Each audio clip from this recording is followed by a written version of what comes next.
I am delighted to be here tonight to moderate this panel of experts on such an important topic. Tonight, we will be addressing the impact of climate change on refugees and migration.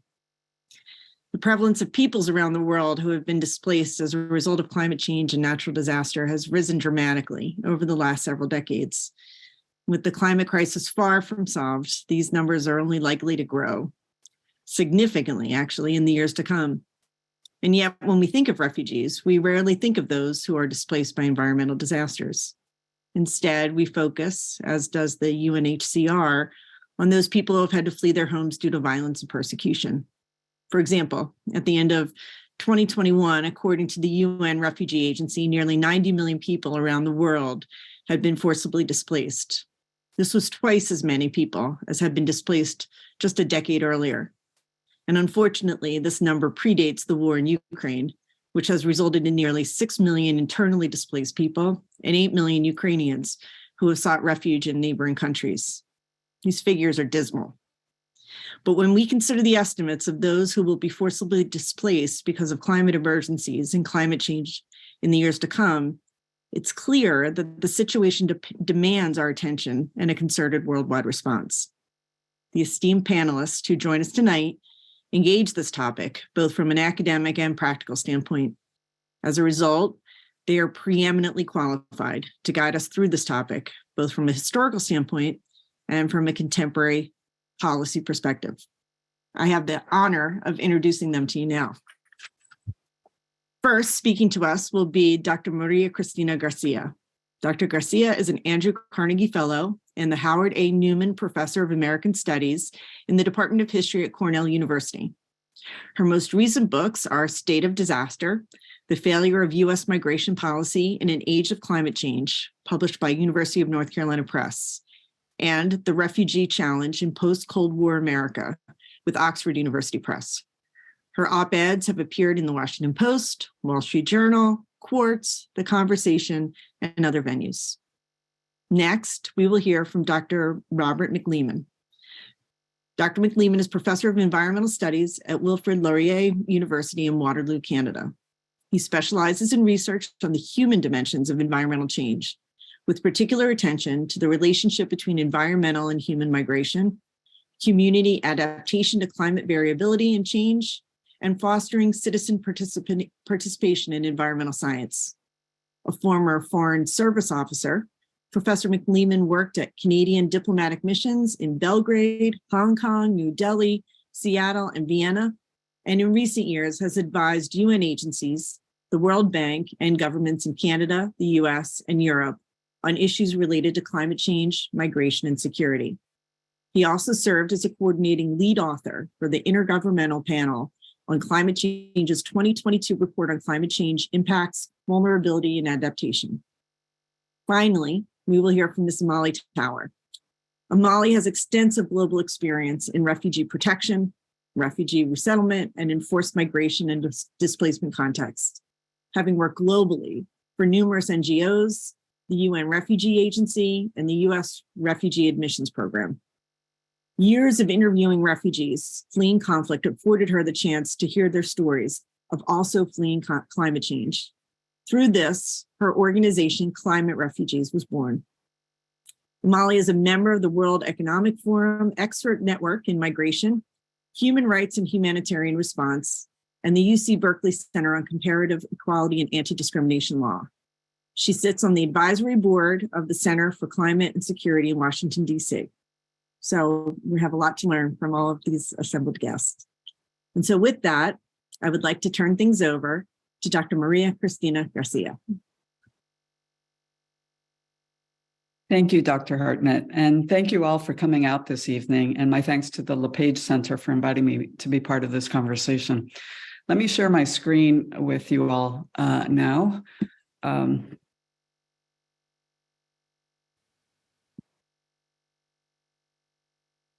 So today I'm going to be talking to you about U.S. responses to the so-called climate refugees, past and present, to see what lessons we might learn from the past that might guide policy moving forward.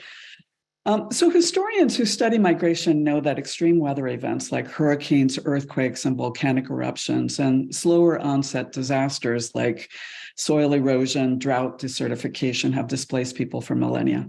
It's part of the human story. But we're now living in an era of accelerating climate change. At no other time in human history have we had 8 billion people living on the planet, all contributing in some way to the behaviors that are accelerating changes that in the deep past occurred over thousands of years rather than decades. Much of the discussion on climate change has focused on sustainability and on building resilience, that is, helping people adapt to the realities of climate change. And those conversations are essential. But how will we respond to those who will lose their homes and livelihoods and who will be forced to cross international borders in search of safety? Migration is a form of adaptation. Today, 80% of climate migration is internal within their own countries, but that will change with every passing decade. Those displaced by natural disasters and by climate change are often called climate refugees, but most are not refugees under legal definitions of the term. The term refugee has a very precise meaning in domestic and international law. Refugees are individuals who are unable to return to their country of origin or habitual residence because of a well-founded fear of persecution on account of race, religion, nationality, membership in a particular social group, or political opinion. Nowhere in this definition do you see any reference to disasters, the environment, or climate change. We may call someone a refugee or a climate refugee, but that doesn't mean that the law views them as such. Consequently, the refugee track in the US immigration bureaucracy, as it is crafted today, cannot accommodate those who are permanently displaced from their homes because of environmental disasters or climate change. Historically, the American immigration bureaucracy has prioritized 3 groups of people: those who have particular skills that are necessary to the US economy, those who seek reunification with their families who are already living in the United States, and those who seek political asylum. But these distinct tracks for admission fail to recognize that more often than not, migration is multi-causal, produced by a wide and complex range of intersecting drivers that oftentimes make it impossible to pinpoint a sole cause for migration. Here's one example. Environmental disasters displace Honduran farmers every single year. When farmers migrate to the cities, such as San Pedro Sula or Tegucigalpa, in search of work, they might not find the jobs they seek, or they might encounter the political or criminal violence that then convinces them to undertake an overland journey to other countries in Central America or to Mexico, the United States, or Canada. But by the time they reach the US-Mexico border, our politicians and our news media portray them as economic migrants storming the gates in migrant caravans. Yes, many of these migrants are economically driven, but lost in this conversation are the environmental and the political drivers that displace them in the first place. Their migration is multi-causal, but that gets lost in the conversation. They won't call themselves climate refugees. It's not in their vocabulary. But the stories they tell speak to the difficulties of farming on an ever-changing landscape in countries that face back-to-back disasters, giving them very little breathing room to recover. People like this Honduran farmer are and have never been prioritized for admission to the United States. But when we look at the arc of US immigration history, though, we see a number of historical precedents for accommodating victims of environmental disaster.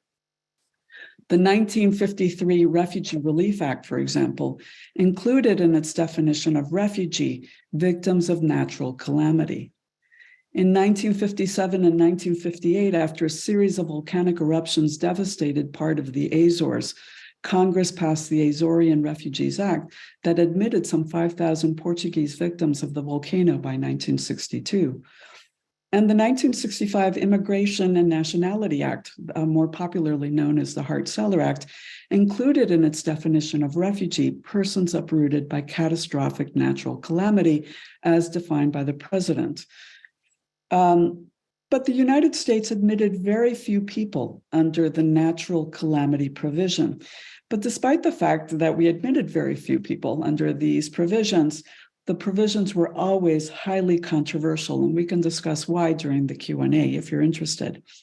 Consequently, when policymakers debated the bill that became the 1980 Refugee Act that governs our refugee policy today, Congress subsequently eliminated natural calamity from its final definition of refugee. At present, temporary protected status is the only legal track in the immigration bureaucracy in the United States that accommodates people who are affected by environmental disaster. The 1990 Immigration Act created a statutory provision known as TPS, Temporary Protected Status. It says those unable to return to their countries of origin because of an ongoing armed conflict, an environmental disaster, or extraordinary conditions of some sort can, under some conditions, remain and work in the United States until it is deemed safe to return. There is one catch, however. In order to qualify for TPS, one already has to be in the United States. One has to already be here physically. One cannot migrate to the United States in order to secure temporary protected status. It doesn't work that way.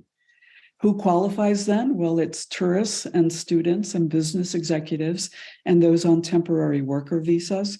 They are the principal beneficiaries of TPS because they're already present in the United States. But undocumented workers can also potentially qualify if they meet certain conditions. Now, individuals who receive TPS do not qualify for state or federal welfare assistance, but they do receive the right to live and work in the United States until the Department of Homeland Security deems that it's safe for them to return.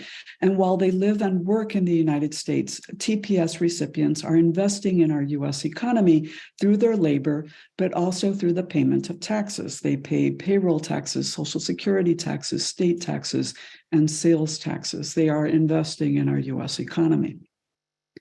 The Central American countries of Nicaragua, Honduras, and El Salvador, and the Caribbean countries of Montserrat and Haiti are among the 22 countries whose nationals have qualified for TPS over the past 3 decades. All of the Central American and Caribbean countries have qualified because of environmental disasters in their homeland. But in a world of accelerating climate change, TPS cannot be our only response to those permanently displaced from their homes. And let me give you 2 examples from the recent past that demonstrate the limitations of TPS for dealing with climate-driven migration. On August 21st, 1995, a long dormant volcano on the Caribbean island of Montserrat erupted. It was the first major volcanic eruption on the island in 400 years. Over the next 2 decades, volcanic eruptions continued to cause widespread devastation. With a total land area mass of only 40 square miles, the phreatic surges and flows damaged or destroyed 3/4 of the island's infrastructure, damaging water supplies, electrical lines, telephone service, as well as homes, businesses, medical clinics, schools, government buildings, the airport, and even the state archives that documented centuries of Montserrat's history and culture. The 1997 eruptions left the capital city of Plymouth uninhabitable and required the relocation of the seat of government first to the town of Salem and eventually to the northwestern town of Brady's. This is a photo of Plymouth as it appears today. It has been nicknamed the Pompeii of the tropics and is now used by the government as a tourist attraction to draw in much needed revenue. As you can imagine, this environmental crisis brought to a halt life as Montserratians knew it, and it devastated all sectors of the economy. 3/4 of the island was left uninhabitable, and by 1998, 3/4 of all Montserratians had left the island for the United Kingdom, the United States, Canada, and the Caribbean islands of Antigua, Barbuda, St. Kitts, Nevis, and Guadeloupe. Most of the evacuees would never again return to their homes. Those who fled to the United States after the first volcanic eruption in 1995 became the first group of foreign nationals to qualify for TPS for reasons of environmental catastrophe. Their numbers were not large by any stretch of the imagination, just a few hundred people. But TPS was extended for them every 18 months from 1997 until 2004, when the Department of Homeland Security conceded that the volcanic eruptions might never end. And since the volcanic eruptions could no longer be considered temporary in nature, the George W. Bush administration decided that TPS was no longer an appropriate response and ordered the Montserratians to leave the United States. By this date, there were only 292 Montserratians who held TPS in the United States.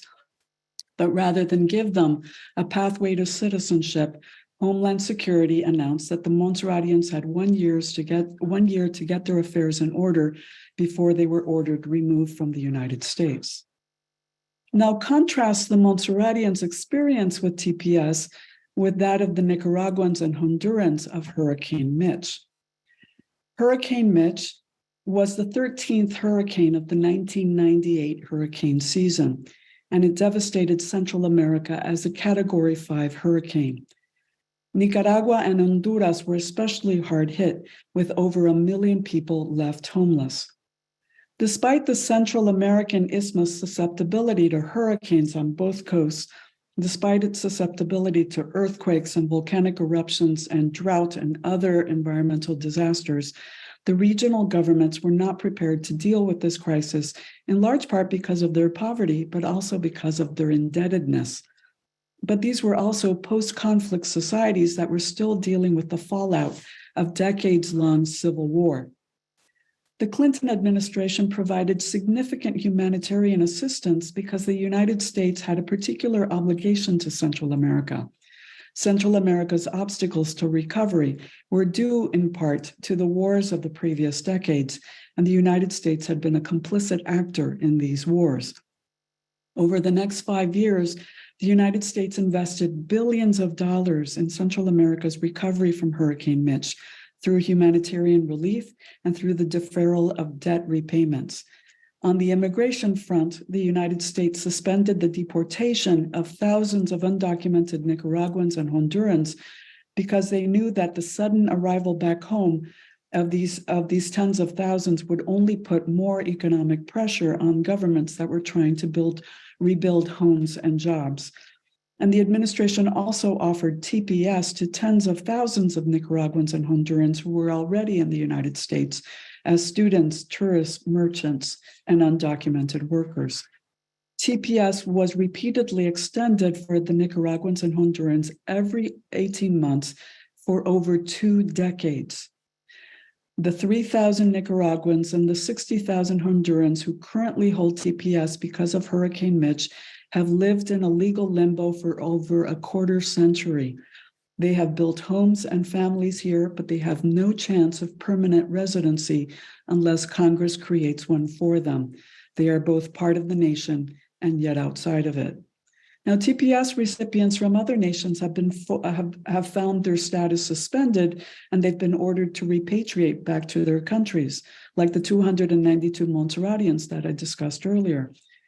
But TPS has been extended repeatedly for Nicaraguans and Hondurans, in large part because of the United States' enduring interest in the political stability of Central America. TPS has served our foreign policy interests. So I hope you can see now from just these 2 examples that TPS cannot be the only way that we respond to those who have been affected by environmental disaster. It won't work in an age of accelerated climate change. For decades now, scholars and humanitarian advocates have called for the revision of refugee law to include a more expansive definition of refugee that takes climate change into account. Others have called for the creation of a separate but complementary track for admission. Either course of action would be a recognition that the United States, like other developed nations, has a responsibility to assist those who are currently on the front lines of a global crisis that they did not create.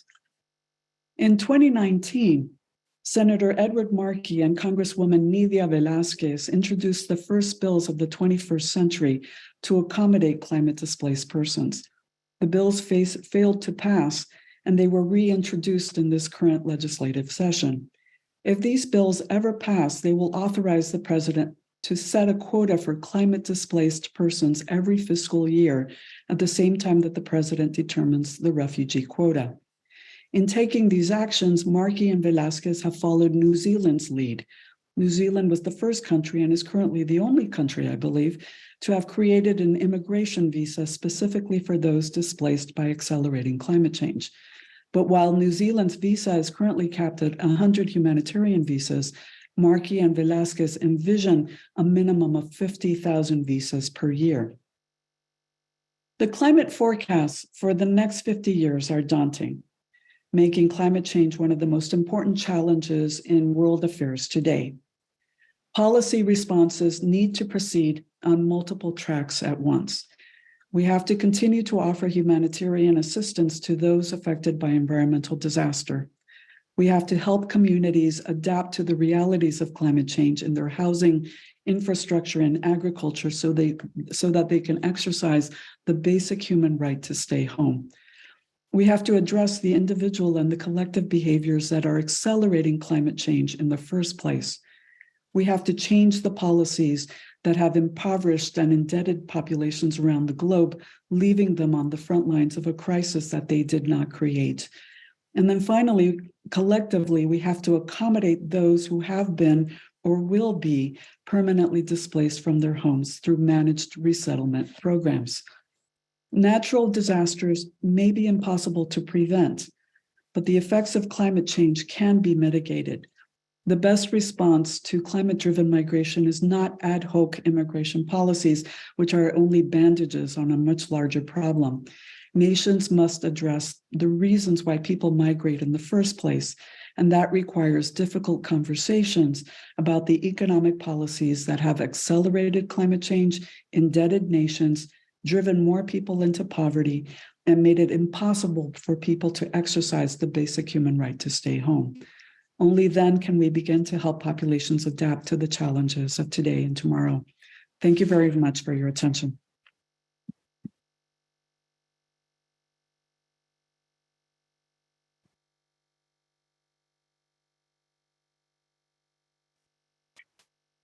Okay, should I just jump in, Lynn? Okay, great, thank you. I'm going to try and share my screen. We'll see how that goes. There's always that moment of panic when you start sharing your screen on Zoom. Hi, everybody. If I sound like I'm speaking to you from the bottom of a well, it's because I was in Boston last week and I came back home with a really bad cold. So that's what I get for going to Massachusetts on my holidays instead of Pennsylvania. Thank you all. I hope you can see the screen in front of you. Someone can shout if you can't. So yeah, my name is Robert McClellan. I'm a professor of environmental studies at Wilfrid Laurier University in Waterloo. And as was mentioned, I also served on the Intergovernmental Panel on Climate Change, or IPCC, who just came out with a report today, if you haven't seen the news, summarizing the fact that we have very little time left to avoid global warming of 2.5 to 3 degrees Celsius. So we need to get our greenhouse gas emissions under control. I've been studying the relationship between climate change, and human migration for probably about 20 years now. A decade ago, I wrote the book that you see on the right-hand side of the screen, Climate and Human Migration, Past Experiences, Future Challenges. Just working with two colleagues on a new edition of that to be published 10 years after the first edition.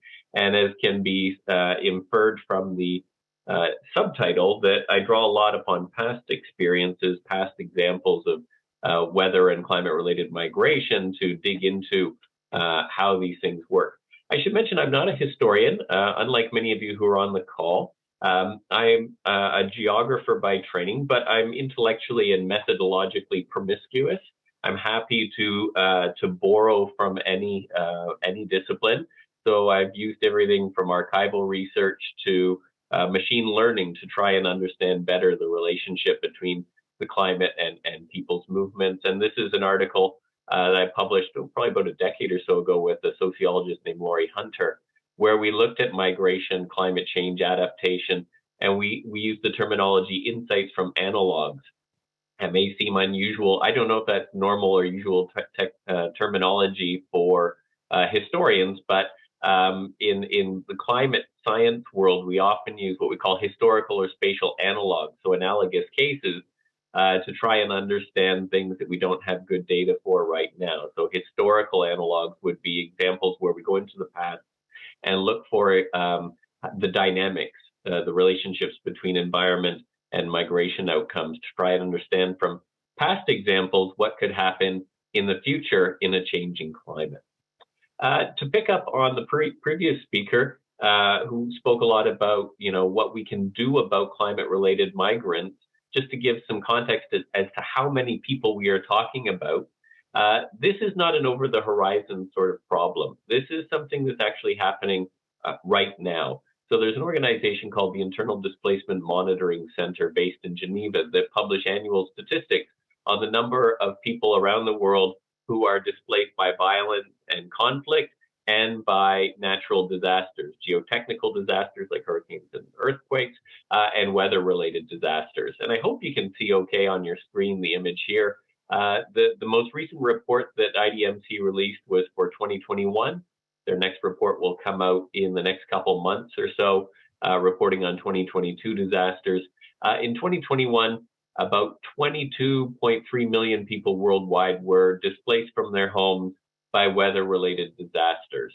And the next slide comes out of the Intergovernmental Panel on Climate Change report that I worked on, where we took IDMC data and averaged it out over 10 years and looked at where these folks are being displaced from their homes and what are the key drivers. And so the big, on the left-hand side, the big chart shows you that the far and away the largest number of people each year are displaced from their homes in Asia by weather-related disasters, primarily floods and storms. But the rest of the chart shows you that on every continent, people are displaced each year by weather-related events, droughts and wildfires as well. Is everything okay? Yeah. I don't think the slides are advancing. Oh, no. Okay, here I'm rattling along thinking that everything is cool. Okay, well, I better show you this slide then. I guess I can you see it on the screen there?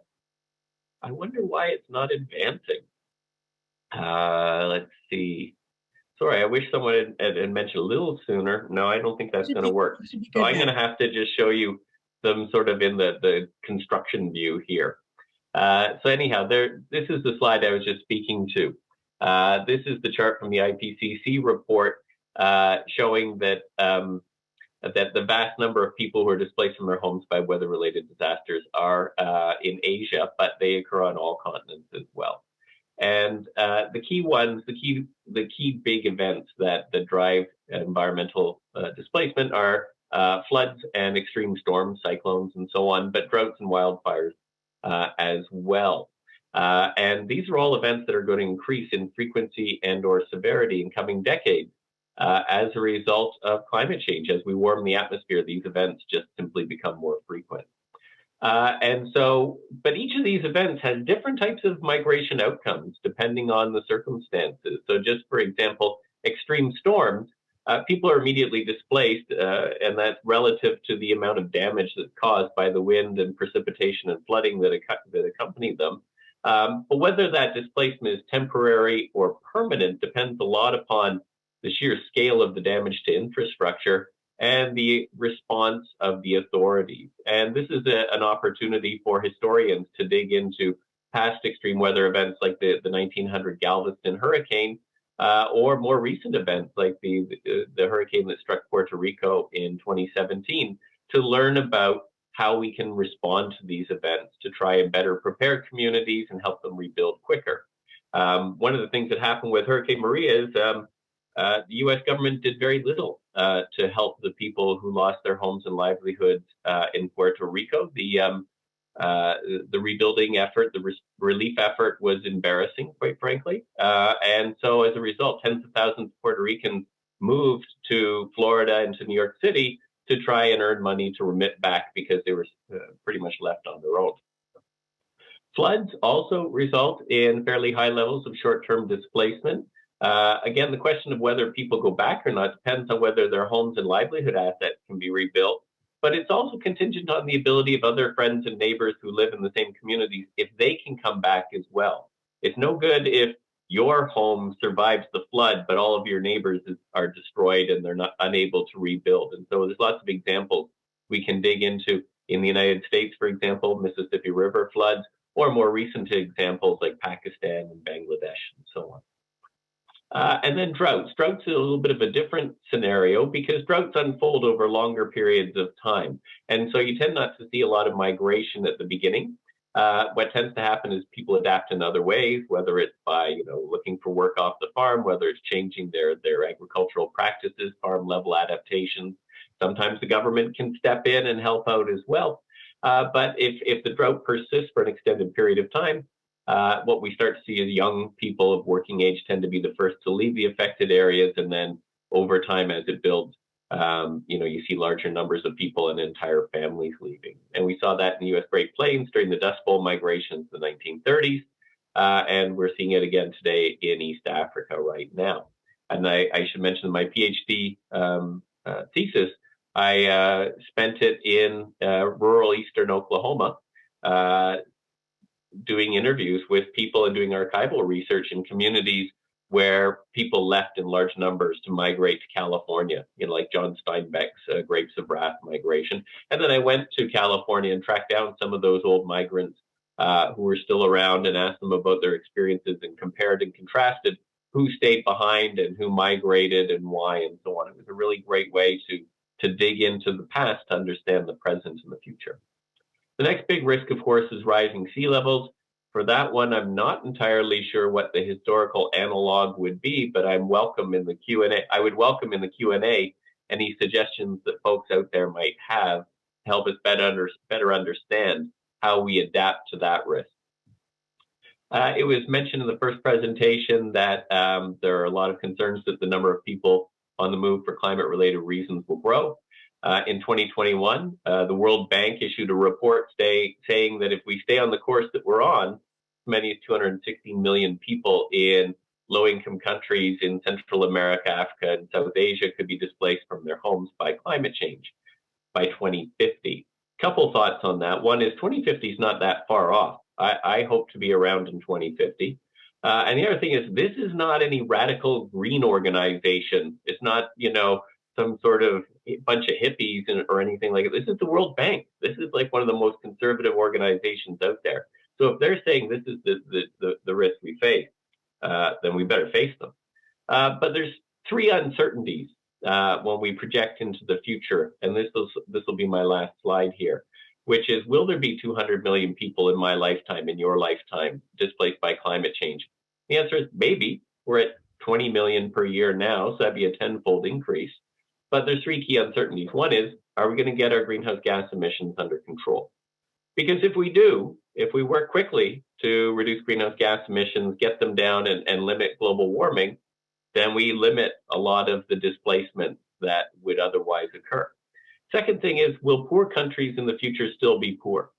Because the reality is that a lot of involuntary displacement and building infrastructure to prevent that depends upon the wealth of communities.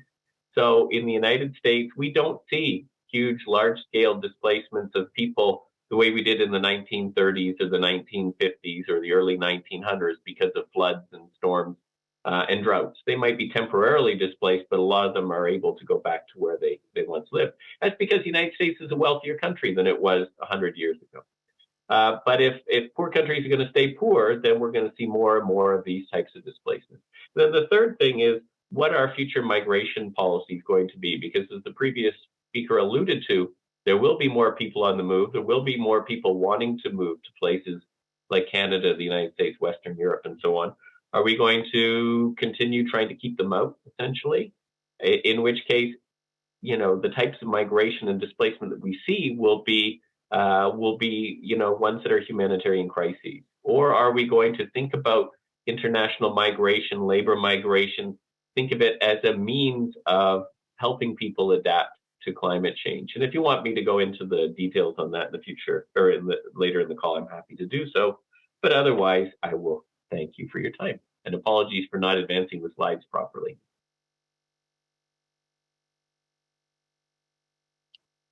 Thank you so much, Robert.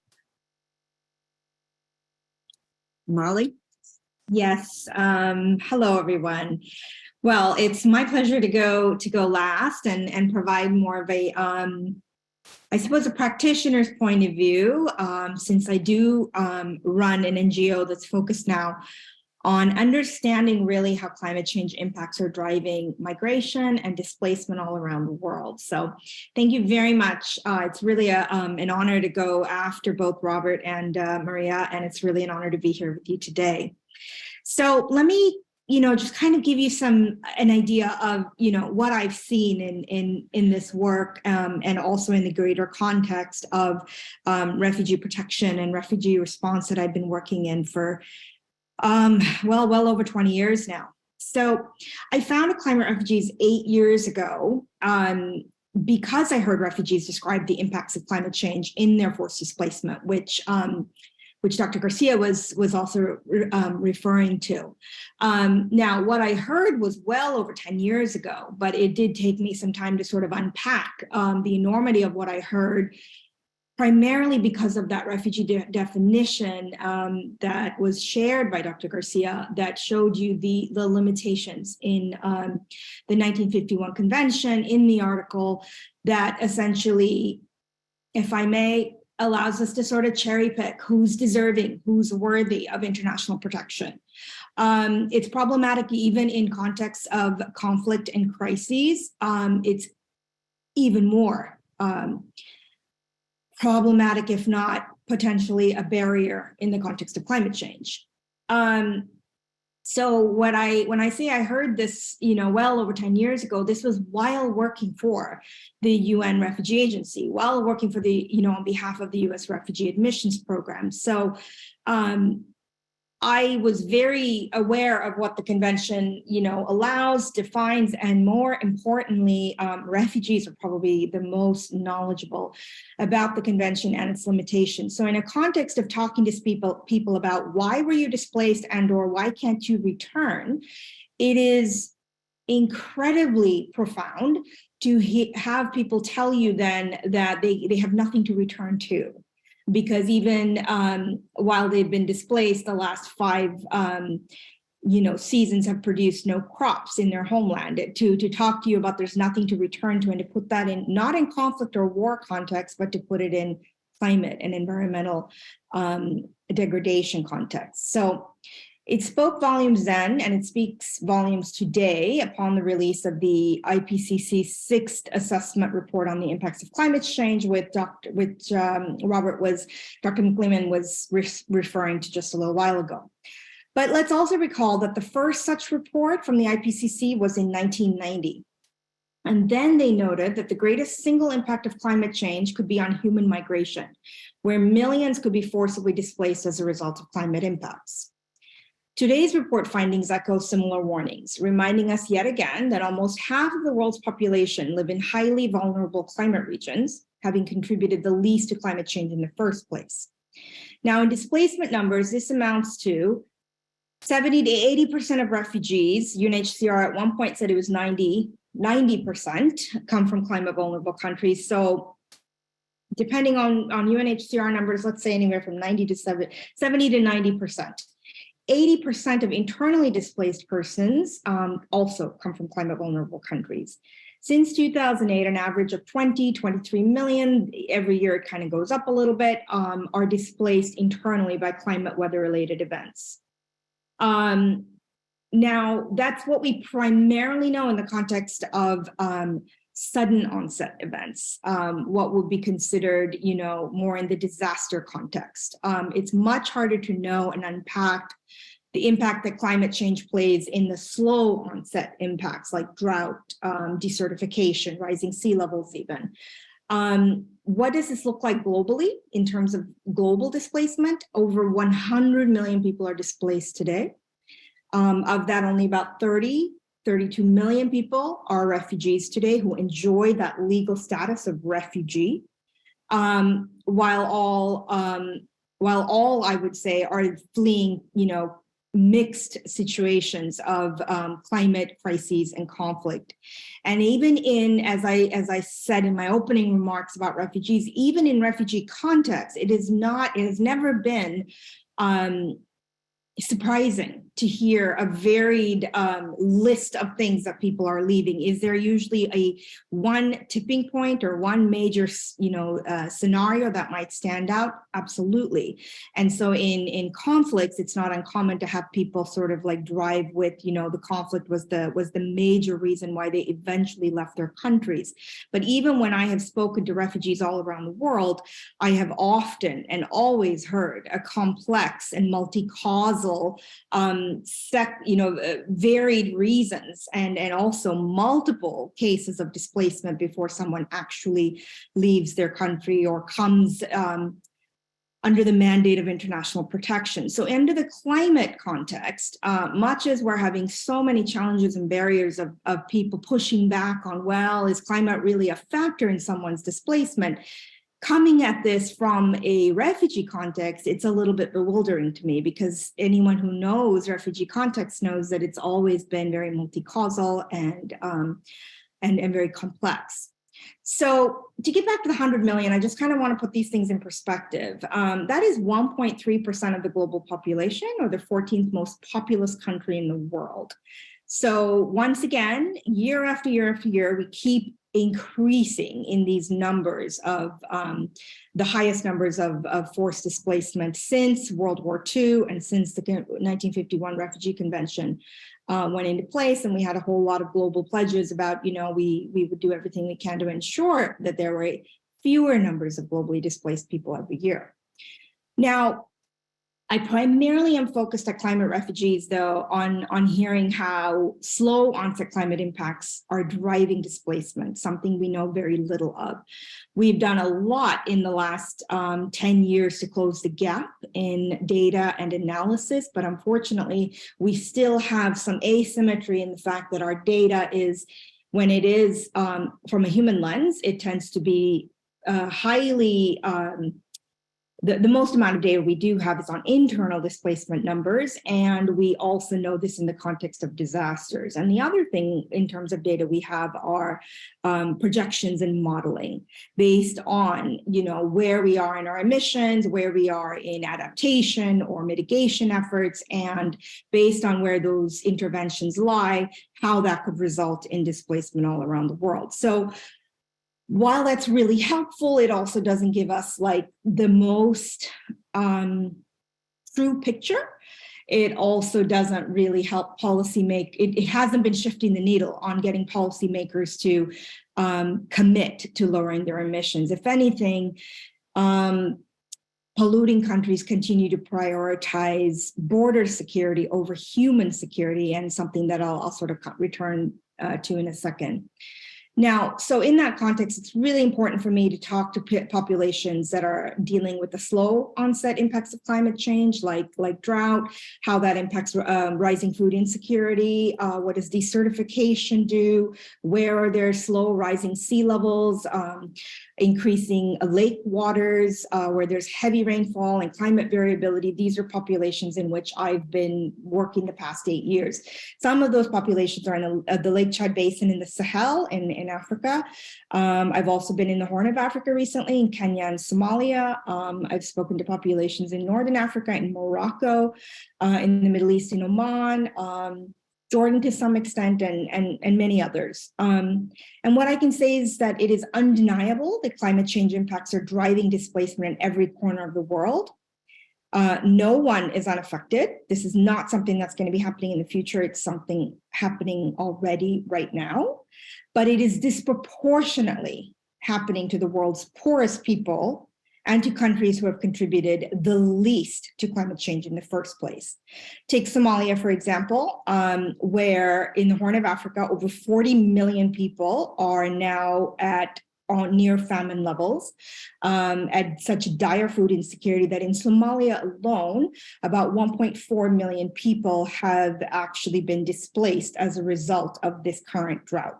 The current drought from 2021 onwards has now increased in both severity and duration from the 2011, 2012 drought and 2016, 2017 drought, which also led to hundreds of thousands of people being displaced and dying. And we are, that was yet another time when we said never again, and here we are.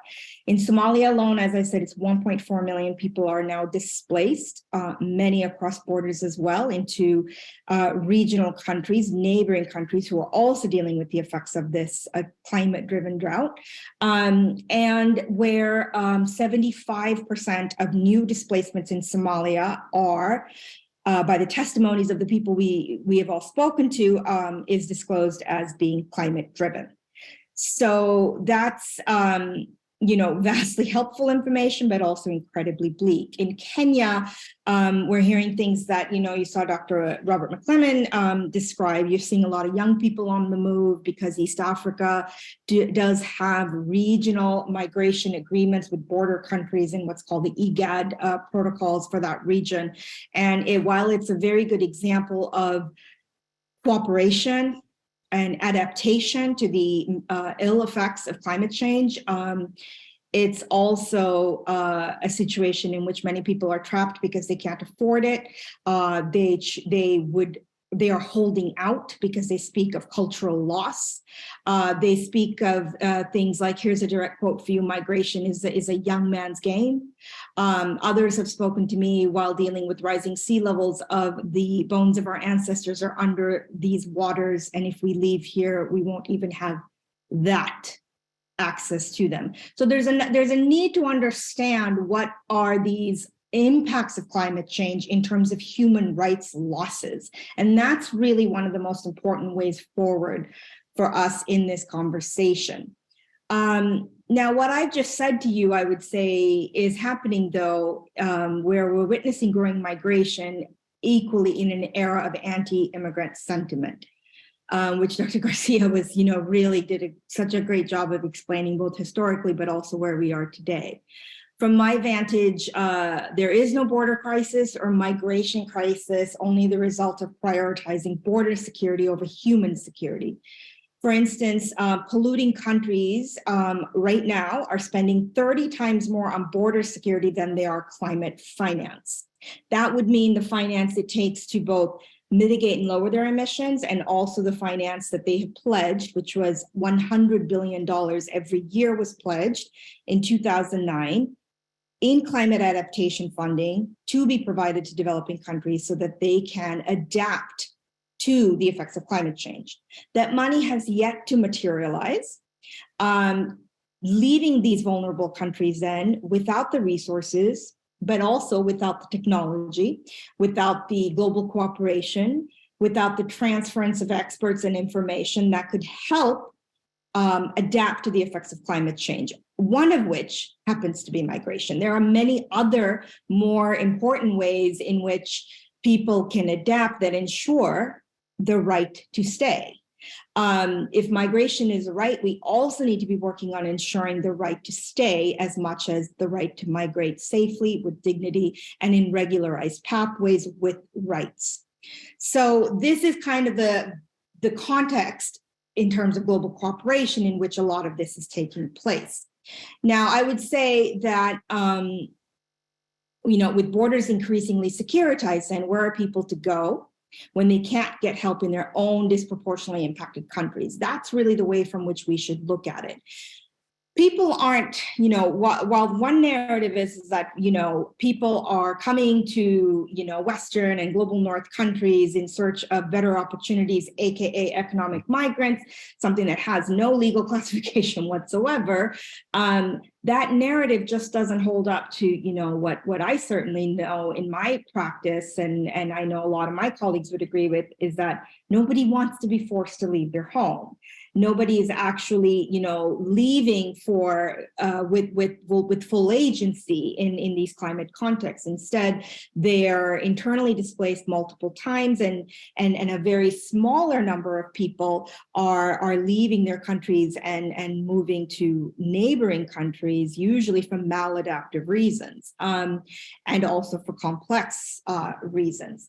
So, the response that we're seeing play out right now is really as a result of a lack of options and also unjust responses from the very countries that have created the climate crisis. In 2021, I can tell you that we've talked a lot about every year, it's about 20 plus million people that are internally displaced by climate related events. In 2021, about 30.7 million people were internally displaced, which was 3 times more people that were displaced by conflict or violence. So when you consider how many refugees and internally displaced people are, whether it's 70%, 80%, 90%, the trajectory of what role climate plays in forced displacement is certainly not a good one. Right. And 2021 wasn't the only year in which we saw this disproportionate driver of climate as a higher driver than even conflict or violence. So let me also, skip through some of the comments I would have made about the 51 Convention and instead just give you some, what other tools do we have besides the things that Dr. Garcia has mentioned. We certainly lack global governance frameworks to adequately address this forced displacement, and we lack enforceable policy frameworks to address the climate crisis. And those two things together do kind of bring us to why we're having this conversation. I would say that, as I said, the 51 Convention does have some limitations on time, on rather the definition. Originally, the 51 Convention also had limitations on time and place. It was only supposed to apply to people who were fleeing World War II and those fleeing from Europe. In 1967, an additional protocol lifted these limitations, and I would argue, I'm not a historian, but I've often wondered, how much did the breakdown of colonial pasts in developing countries and a lot of the internal conflicts that ensued by after the breakdown and many countries coming into nationhood led to new conflicts and new refugee flows. And in '67, an additional protocol lifted these limitations and made the convention applicable to everybody all around the world. And when that happened, I would kind of wonder, I've often wondered, was that purely an act of benevolence and self-protection, or rather benevolence or self-protection? Was it about global cooperation, or was it really also about ensuring that those who flee, knowing fully well that migration costs a lot of money and people do generally just flee to neighboring countries? It's no wonder then that today we're in a situation where 86% of displaced people live in the global south. So when you overlay that the climate crisis disproportionately impacts the developing world, we are very, very ill-equipped then to deal with how climate is driving people out of their homes, whether that's within their countries, which then means that entire countries are disproportionately at risk and ill-equipped and least available to deal with greater numbers of their populations being internally displaced. And also neighboring countries then are least prepared to deal with hosting even more displaced populations.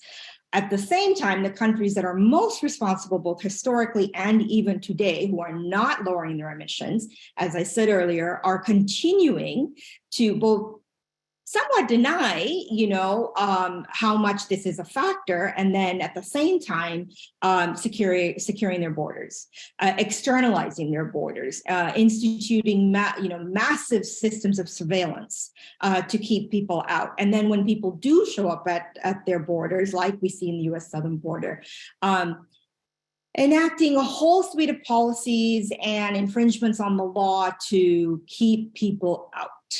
So much so that, if you go to the U.S. southern border across from Texas and California, it is, some of the worst camps I've ever seen in the world. people are living in such abysmal conditions. So let me just sort of wrap up by saying that it's not that we only have the 51 Convention as our only sort of legal ally in this. I want to leave us on some hopeful notes. At present, we do have guidance from UNHCR as of just very late 2021 that stipulate that the 51 Convention can apply in certain circumstances. So Central America is a very good example, and I'll kind of provide that because Dr. Garcia already has, of indigenous farmers from the dry corridor who are greatly at more risk to the climate impacts. The dry corridors, for example, is like 1/3 of the economic backbone of Central American countries, and where a host of indigenous populations live who have been historically marginalized on the basis of their ethnicity. There's even, documented historical massacres, and Dr. Garcia also went into a lot of the U.S. intervention in these countries. Now, these same populations then are also sort of coexisting with other actors, criminal elements, multinational corporations, where they don't enjoy land rights, they don't have any land tenure, and that's one of the most important things one needs if you are a subsistence farmer to actually adapt to the effects of climate change. So if you have no land rights based on your marginalized status and your indigenous ethnicity, and you're dealing with people who have much more power in that area, they actually lack the means to protect themselves from insurance for failed crops, to increasing weather-related disasters, as well as the droughts that have been going on for about 8 years in that region. Then you're marginalized on the basis of your ethnicity. And people have had to, especially after Hurricanes Eta and Iota in November of 2021, they have had to flee in increasing numbers to internally and also regionally. Now, while the United States has shown very little interest in looking at, well, hey, race is one of the grounds, 5 grounds for protection under the convention. And if you are marginalized on the basis of your race, and you're also now being driven by outside your home by climate impacts, this UNHCR legal guidance is a very good example of where you can find how climate change can make someone who is already a marginalized person even more vulnerable than in climate context. So it's a very simple layman's way of explaining how the nexus grounds can apply more acutely to already marginalized populations in the context of climate change.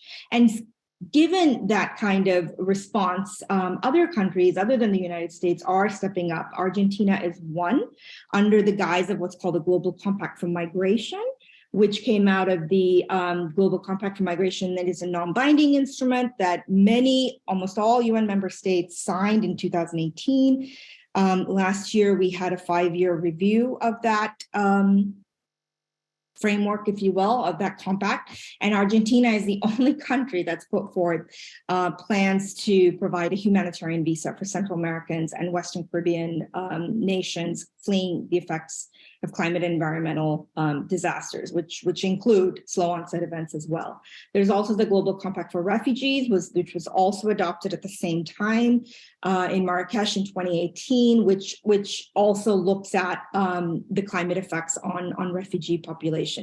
Now, the Global Compacts definitely understood and widely accepted that climate is driving people across borders. But because it's non-binding, it basically just sort of enshrines that countries will do everything in their power to uphold the same rights and protections that should be afforded to all migrants under human rights law, even when they are crossing international boundaries.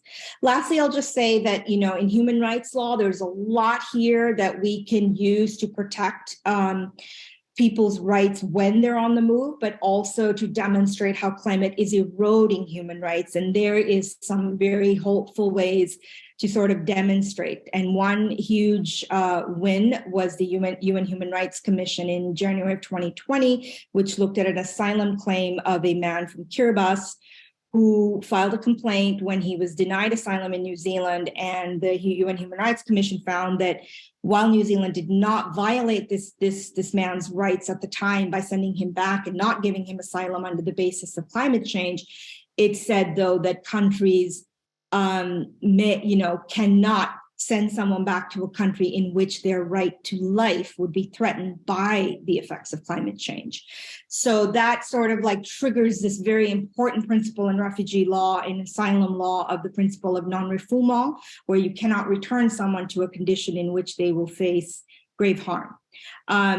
Then also, the Council of Europe, and then there's been a lot of sort of like legislation and policies forward in actually calling for protection of, and they use the term climate refugees. There's the international law as well, a lot of things forthcoming, hopefully with the positive international Court of Justice advisory opinions on how states are supposed to act and provide guidance on how states can protect people in these contexts of climate change. So there's a lot that can sort of be forthcoming that can help us here. I would say that a key policy pathway forward in this area that we're talking about today that's very, very specific is in the United Nations Framework Convention on Climate Change, and what came forth last year called loss and damage, a concept that has existed for over 31 years when Vanuatu put it forward and was finally adopted and enshrined last year at COP27, which really provides a basis now for us to demonstrate, and that's really what I'm very focused on these days, to demonstrate how climate change is eroding. Well, how does climate change actually interact in this complex way of forcing migration, of displacing populations? And it's really also about understanding, to unpack that, you have to unpack the mobility or the immobility that climate change may impose upon populations who have very few means with which of redress and with which to respond to the growing and frequent and intense impacts of climate change. And as one population put it to me, it's the cascading effects of climate change from which we cannot recover. So what I'm doing, what my organization's doing, what a few of us are doing is really trying to demonstrate this as human rights losses, aka loss and damage, for which polluting countries are responsible financially and also in areas of human rights law. So I'll leave it there because I think I've just tried to sort of like give you an overview so that we can have a more robust conversation. Thank you so much. Well, I'd like to thank all three of you for fascinating presentations that kind of align with each other, but examine different elements of this really important issue. And one of the questions I have kind of aligns with some of the questions that we have in the Q&A. And so I'll try to consolidate some of those. And I think some of it comes down to language. And so first, one participant would like to know, what are the best labels to use for climate mobility? Climate-induced displacement, climate-related displacement, or another label? And along with that, I would like to ask if we could, we've talked a lot about the designation of a refugee and why that matters so much. So if we could if I could open that up to anyone who wants to jump in among you, why these labels matter so much, what are the best labels to use, and why the designation of refugee becomes so pivotal in this response.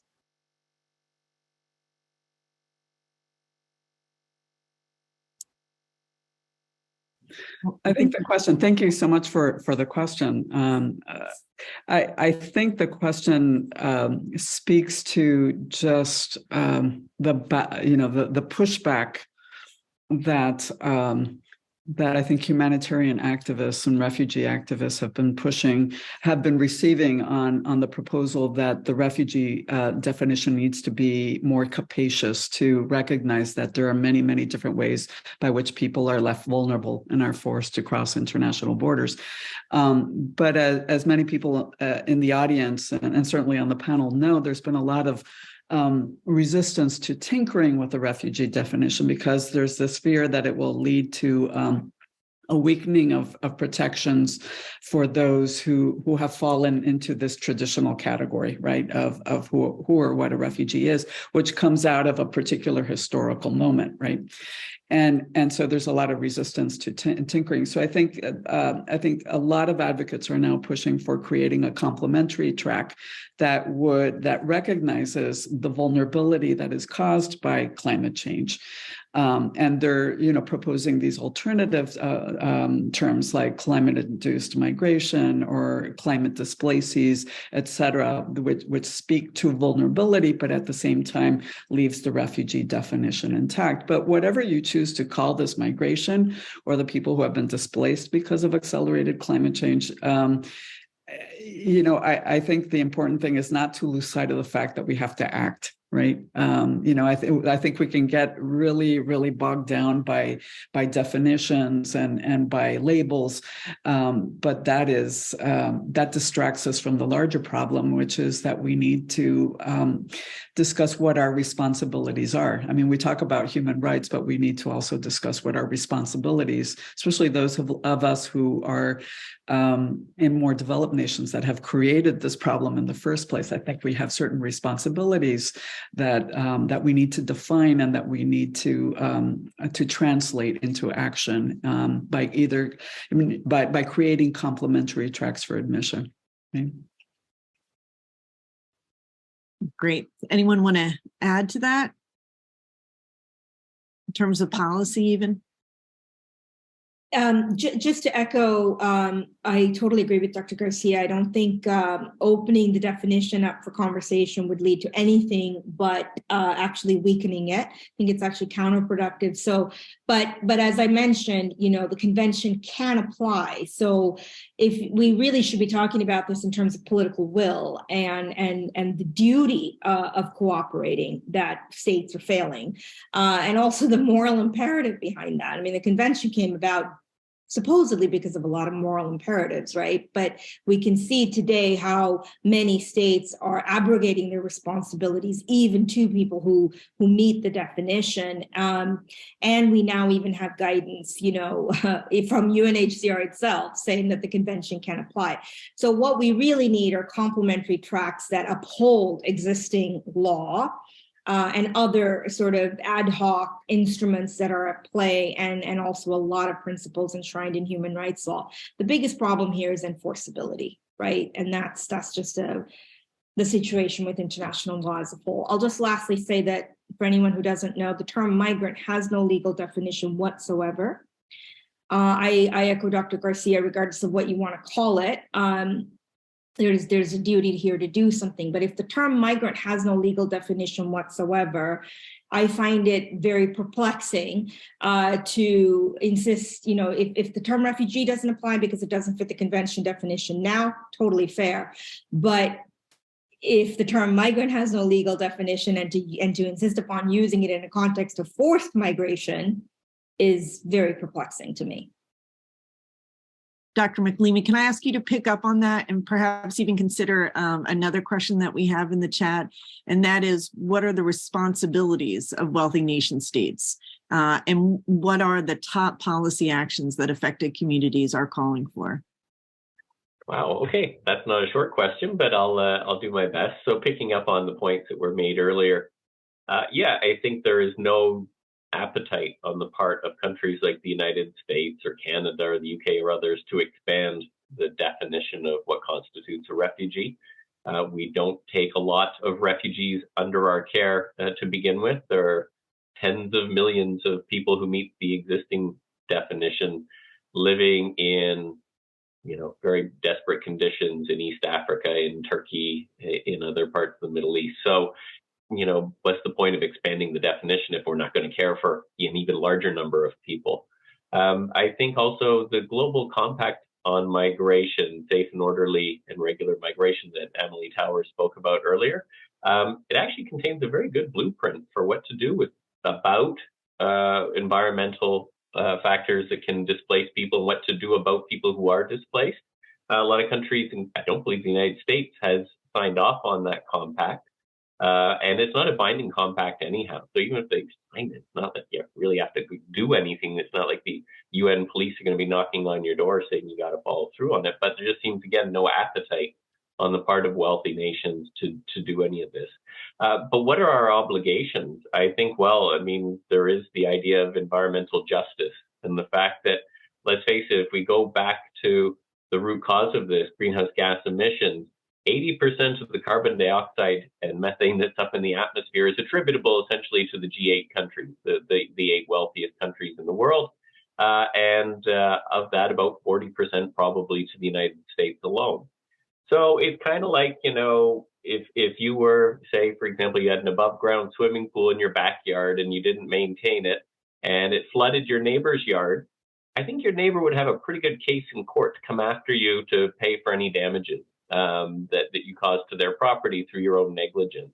And that's kind of the underlying argument between the whole, underneath this idea of loss and damages.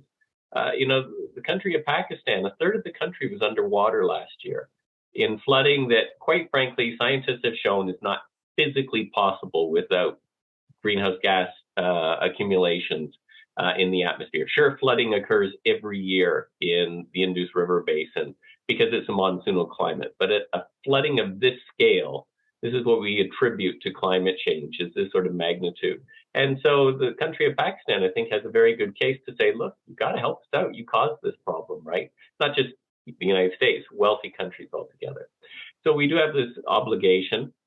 And I think also in terms of just global peace, stability, sustainability, you know, we've made these commitments under the Global Sustainable Development Goals and so on. This all comes together and just simply, yeah, we have a responsibility, and it's in our own self-interest to A, reduce greenhouse gas emissions, because there's going to be people displaced from their homes in the United States and Canada each year because of this. So it's in our self-interest. And B, we prosper as North Americans when we live in an economically prosperous and stable world. And so this is part and parcel of that. Thank you. Does anyone want to add anything to that, since it was a rather large question?